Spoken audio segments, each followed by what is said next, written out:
Bendito seja o Senhor Deus, o Deus de Israel, que só Ele opera prodígios.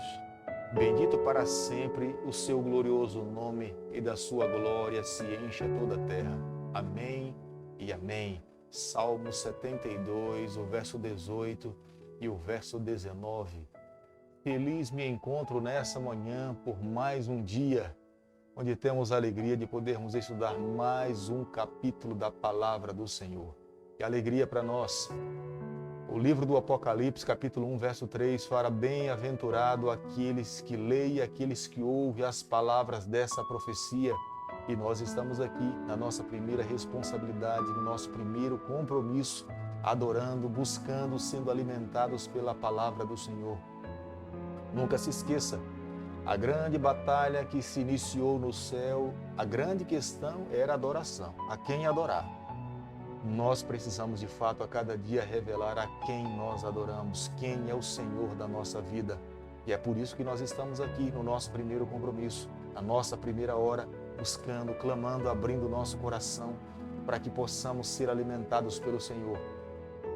O salmista Davi, no Salmo 72, o verso 18 e 19, diz: bendito seja o Senhor Deus, o Deus de Israel, que só Ele opera prodígios.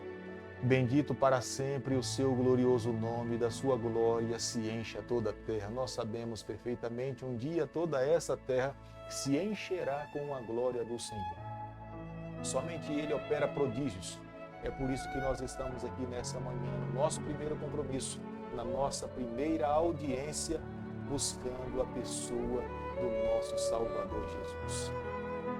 Eu quero nesse momento falar para você, como tenho falado todas as manhãs, aqui depois que começamos a estudar o livro do Apocalipse, esse livro é um livro especial, é um livro singular, é claro.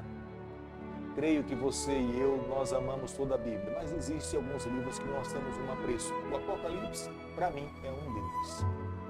Imagine João lá na ilha de Patmos, preso, e Deus agora começa a revelar a João as verdades que estavam acontecendo naqueles dias, que iriam acontecer. Deus não queria que o seu povo vivesse alheio às suas ações. Deus queria que o seu povo se preparasse para o momento em que o desfecho final acontecesse sobre o planeta Terra. E, acima de tudo, Deus queria que aquelas igrejas da Ásia Menor que estavam sendo perseguidas entendessem que eles não estariam sozinhos. As palavras de Jesus ainda deveriam ecoar nos seus ouvidos. Eis que estou convosco todos os dias até a consumação do século. Nós não podemos deixar de crer que nós ainda somos o alvo do amor do nosso Deus. Ele está ao nosso lado, Ele está na nossa companhia, Ele vê a nossa dor, as nossas aflições, as nossas orações são ouvidas por Ele. E no momento certo, na hora certa, Ele irá intervir ao nosso favor. Portanto, quero nesse momento convidar você a ter nas mãos a Bíblia, o livro do Apocalipse, capítulo 13, o verso 1. Vi emergir do mar uma besta que tinha 10 chifres e 7 cabeças, e sobre os chifres 10 diademas, e sobre as cabeças nomes de blasfêmia. Nós sabemos perfeitamente que o grande conflito não teve início nessa terra. O grande conflito teve início no céu. Satanás e os seus anjos pelejaram contra Miguel. Miguel e seus anjos pelejaram contra Satanás. Um anjo criado por Deus, querubim da guarda, que deveria estar ao lado do Senhor, adorando ao Senhor. Esse anjo queria adoração. E nós sabemos perfeitamente, é impossível uma criatura receber a adoração do Criador e de todo o universo. E ele então foi expulso do céu. A batalha que teve início no céu foi então trazida para essa terra, foi arrolada para essa terra.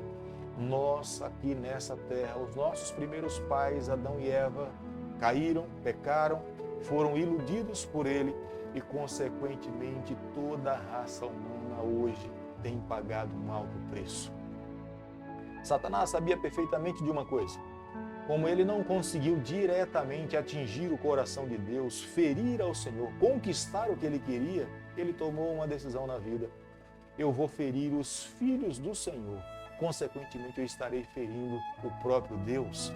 E não tenha dúvidas, o nosso Deus se demonstrou e tem se demonstrado ferido e magoado e ansioso para um dia colocar um ponto final do pecado, né? Para que nós possamos estar na sua companhia seguros e felizes para todo sempre, porque nunca foi do plano de Deus que o pecado entrasse nesse mundo, mas para que o seu nome não se tornasse como sendo arbitrário, ele hoje tem administrado para que um dia conduza a história do planeta Terra e no seu desfecho final, como o livro do Apocalipse o apresenta, ele permaneça e seja vitorioso por toda a eternidade.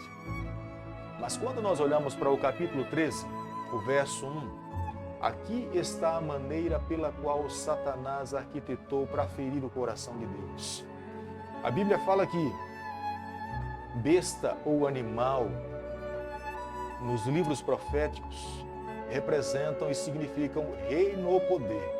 E quero lembrar você que o livro de Daniel, especificamente o capítulo 7, está extremamente relacionado com o capítulo 13 do livro do Apocalipse. Os dois poderes que representam a besta que emerge do mar e a besta que emerge da terra, esses dois poderes são diferentes, mas ambos estarão unidos para ferir, para magoar e perseguir o povo de Deus. Ambos são perigosos, ambos precisam ter cuidado com eles. Mas logo agora pela manhã, o que vale a pena nós atentarmos, é claro, é importante nós entendermos a respeito dessas duas bestas, mas acima de tudo não se esqueça, nós precisamos amar a verdade, amar ao Senhor e permitir que Ele conduza a nossa vida. Ambos apresentam uma sequência de animais e destacam a figura de uma besta ou um animal espantoso e terrível, como está no livro de Daniel, capítulo 7, verso 7.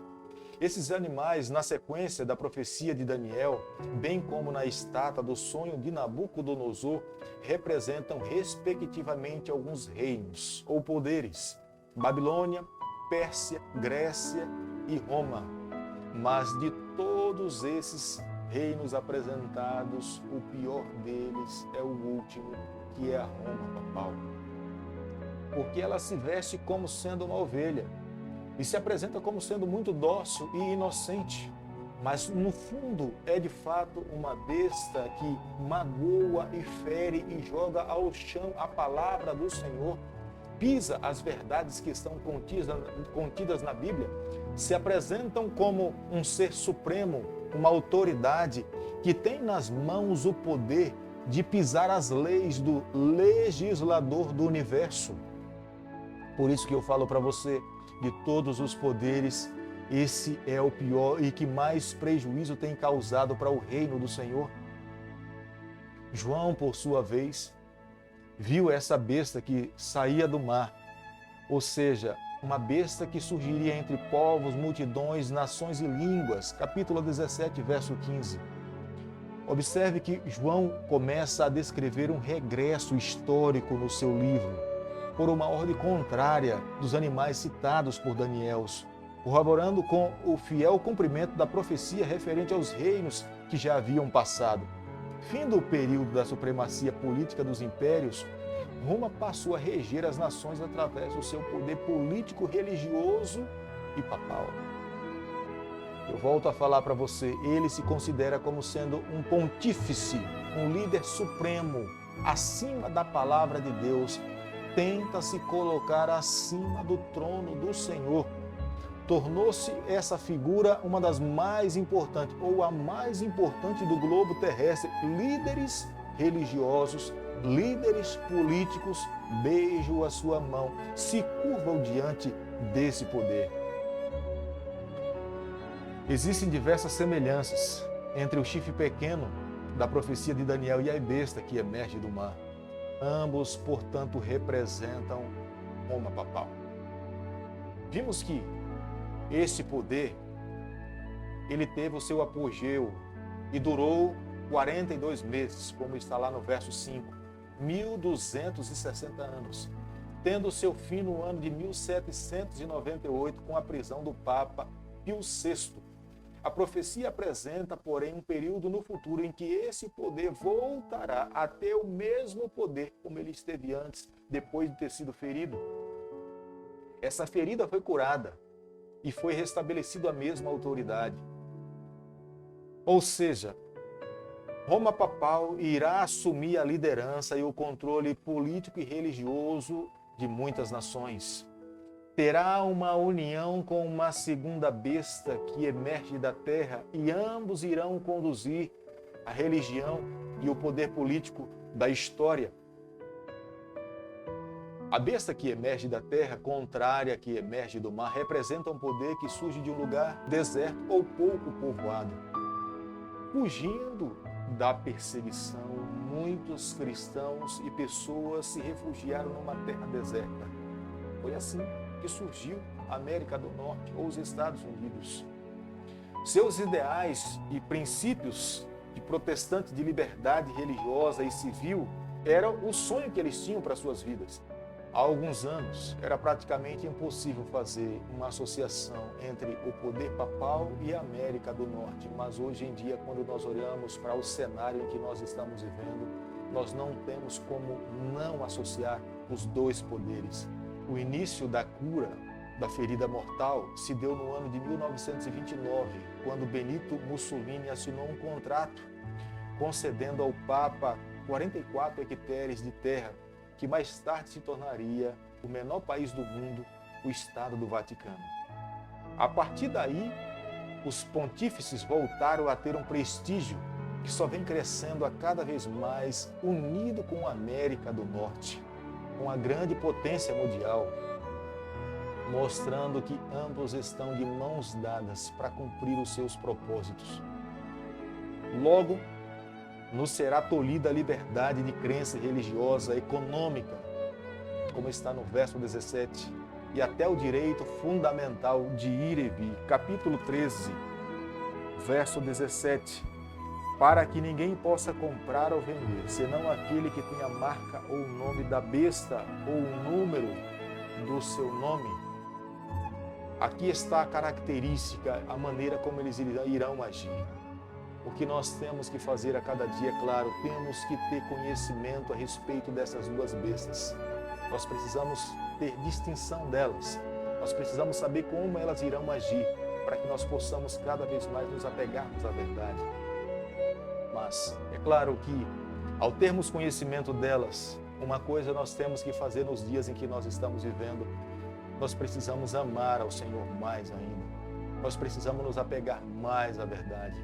Nós precisamos permitir que essas verdades tomem conta da nossa vida, tendo certeza de uma coisa: quando Jesus Cristo voltar aqui a essa terra, Ele virá em busca de um povo que amou as suas verdades, um povo que viveu essas verdades, pessoas que testemunharam, se for necessário dar a sua própria vida em nome dessa verdade, que assim o façam em nome das verdades do Senhor. Tenha certeza de uma coisa: se nós fizermos isso, quando Jesus Cristo voltar aqui a essa terra, trará a sua igreja preparada, pronta para viver com Ele e estar com Ele por toda a eternidade. Meu amigo, se é o teu desejo nessa manhã de viver essas verdades, eu gostaria de pedir a Deus que Ele tomasse nas suas mãos, nos tomasse nos seus braços, abençoasse a nossa vida. Lembrando de uma coisa, as palavras de Jesus um dia aos seus discípulos e à sua igreja: eis que estou convosco todos os dias até a consumação do século. Não se esqueça, Deus estará ao nosso lado. A despeito das lutas e dos sofrimentos que nós possamos passar na vida, nós temos um Deus presente. Nós temos um Deus amigo, nós temos um Deus pessoal. Ele tem ouvido a tua oração, Ele tem ouvido o teu clamor. Ele vai estar ao nosso lado nos momentos mais difíceis e nos concederá a vitória. Oremos a Deus nessa manhã. Bondoso Deus e Pai, nas suas mãos nessa manhã nós nos colocamos. Nós clamamos em teu nome pela tua companhia constante ao nosso lado. Nos conceda a cada dia a vitória sobre os males que nos atormentam nesse mundo. Nos conceda a graça de um dia nós possamos estar na tua companhia para todo sempre. Nós pedimos essas bênçãos, nós oramos e a fazemos em nome de Jesus. Que o Senhor te abençoe e te guarde. Que Ele faça resplandecer o seu rosto sobre você. Que Ele tenha misericórdia de você nessa manhã. Que sobre você Ele levante o seu rosto e conceda a sua paz em nome de Jesus.